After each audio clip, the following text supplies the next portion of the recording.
واتهاي مركنا فاطمة موسى فارح وقبر سوماليات أو دغدغاقدا qaxootiga gaar ahaan arrimaha haweenka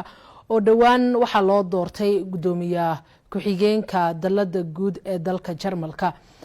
waxaana ka wareysanay arrimahaasi iyo waliba waxyaabaha ay qaban doonto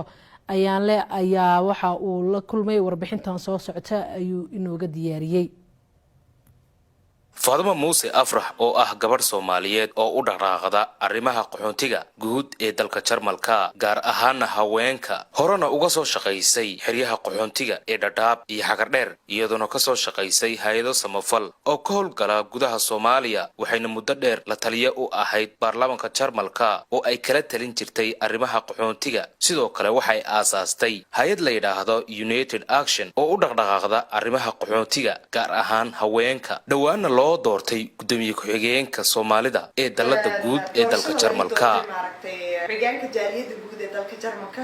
runtii ugu faraxsanahay maaragtay aniga in la ii doorto ku-xigeenka maaragtay jaaliyada guud ee dalka Jarmalka run ahaantii qiiro culus bay ugu dhalisay sababtoo ah jaaliyada dhinaceeda maaragtay horta hadaan ka hadlo jaaliyada hadda bay cusub tahay marka waxaan hadda asnoon rabnay inaan xooga annaga waqtiga annaga gelino maaragtay jaaliyada guud ee dalka Jarmal maaragtay waxa ka shaqeynaya dad karti leh wanaag leh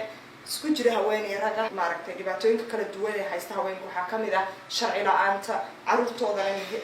ka helaynin maaragtay meelaha caruurta lagu haayo waxa kamid ah maaragtay shaqo la'aanta waxa kamid ah maaragtay cunsurinimada dhibaatooyinka nooca ay kala kulmaan dalkan Jarmalka waxa kamid ah maaragtay guri la'aanta aysan helaynin xarooyinka qaxootiga lagu iloobo intaas oo sanadood maaragtay waxa kamid ah faamiliyada caruurtooda loo keenaynin marka kuwa waxay u baahan yihiin bulshada banaanka loo baxo maaragtay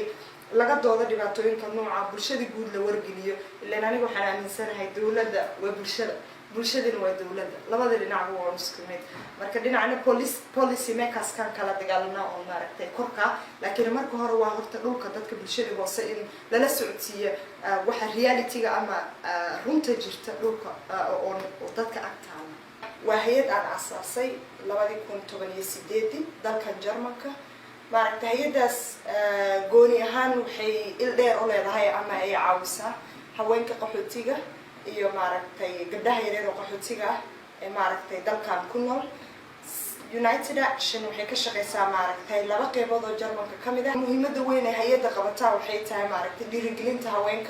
مدينتا مارك تي كعاوتان كدباتوينك كلا نوع أي هايستو marka waxaan sameynaa anaga maaragtay project kala duwan ee maaragtay lagu hirgeliyo howlaha kala duwan ee haweenkan caawitaanka ee uga baahan yihiin tusaale waxa kamid ah waxaan sameynaa project empowerment laho maaragtay anagoo maaragtay xagga cilmiga ka siinayna haweenka maaragtay workshop kala duwan haween marka tahay dalkan Jarmal maxay tahay shaqeynta maxay tahay sidee adoo haween dalka marka timaado aad u shaqeyn kartaa hooyaa tahay maaragtay wadadeen mari karaa qof qaxooti baad tahay wadadii baad martay waad codsatay niqaam muddo dalkan joogtaa goormeen shaqo bilaabi karaa caruurteyda maxaan ku sameeyaa maaragtay dadka waxaan ka wacyigelinaa maaragtay information kala duwan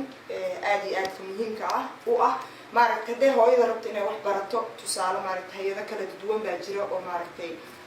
shaqooyin qurux badan oo kala nooc qabto marka anaga waxaan sameynaa maaragtay dhiirigelinta guud iyo maaragtay informationka kala duwan ee u baahan yihiin haweenka maaragtay ku nool dalkan Jarmal gooni ahaan waxaan ka shaqeynaa maaragtay Brandenburg iyo Berlin caasimadda Berlin gabdhaha yaryarkeeda markaad usoo laabatidna waxay tahay maaragtay gabdhaha yaryar dalkan markay yimaadaan waxay la mid yihiin familiga hooyada maaragtay caruurta markay iskoolka aadaan dad ka duwan ay la kulmaan maaragtay dhaqankii ku cusub yahay caruurtu waxa ku dhacaysa culture shock waxa la guriga culture kale ku tagayaan iskoolka culture kala hor yaala marka caruurtan sidee loo caawin karaa loo dhiirigelin karaa maaragtay loo fahansiin karaa marka run ahaantii waxa kaloo qabanaa solidarity festival waxyaabo la dhaho oo maaragtay la isku keenayo oo haweenka maadaama haweenka aan la shaqeynay ay yihiin haween kala dalka yimaaday 12 dalood tusaale ahaan maaragtay qof walba dhaqan buu ka yimaaday afgooni buu wataa maaragtay systemku ku wada cusub yihiin ma isgaranayaan ayaga dhexdoodii baa u baahan maaragtay isdhexgal bulsho marka cunto karista ay qof walba cunto soo bandhigaya maaragtay dhaqan ciyaar dhaqameedka ayaa kamid ah maaragtay waxa kamid ah maaragtay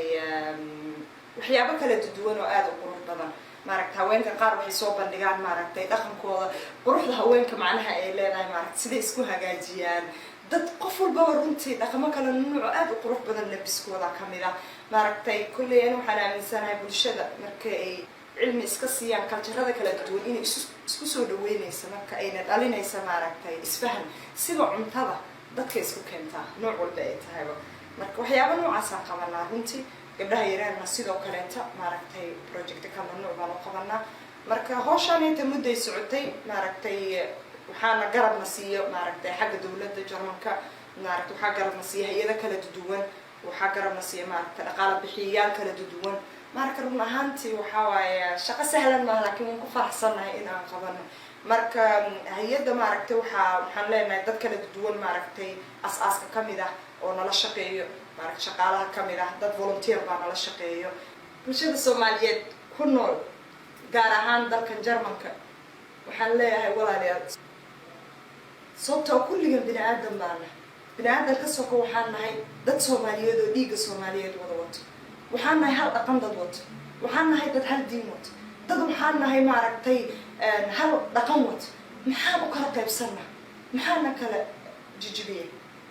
dalkan maxaana keenay Jarmalka aan ku noolnahay dhibaatana keenta maadaama ay dhibaatana keenta maxay tahay waxa habboon oo nalaga rabo inaan sameeyno kulligeed sababtoo annagu wax walbo waxaan aaminsanahay dad iga cilmi badan iga waaya arag badan iga aqoon badan in ay mar walba isku daydo isku keenista bulshada ayna weli ka shaqeeyaan isku keenista bulshada waxaan idin leeyahay Soomaaliyeed meel walba aad joogtaan ha ku noqonina Soomaalinimo ama ha isku garanina Soomaalinimo markaad qabriga gashaan ee isku noqdo Soomaalinimo iyo dad isjecel inta aad nooshihiin waxaan rajaynayaa dad muuqda inaan noqono dad isfahma aan noqono dad isku tirsan aan noqono dad tusaale wanaagsan احنا aan noqono naftaada ka bilow bulshadaadana garab istaag waxaan rajaynayaa kuwa guuleystay inaan noqono jaaliyada guud ee Soomaaliyeed waxay diyaar u tahay wax walbo naga tabariyo kartiya in aan idin soo bandhigno laakiin waxba ma suurtagelayaan garabkiina la'aayday aan mar walba ka fiirino dhinac walba wanaag aan fiirinin maaragtay dhinac xumaatada Soomaaliyeed meel walba aad joogtaan runtii waan idin salaamay waxaan rajaynayaa dad guuleysto oo midaysan inaan noqono oo tusaale wanaagsan meel walba ka noqon waadin salaamay waa ayaan la mudakar RTN TV magaalada Berlin ee caasimadda dalka Jarmalka.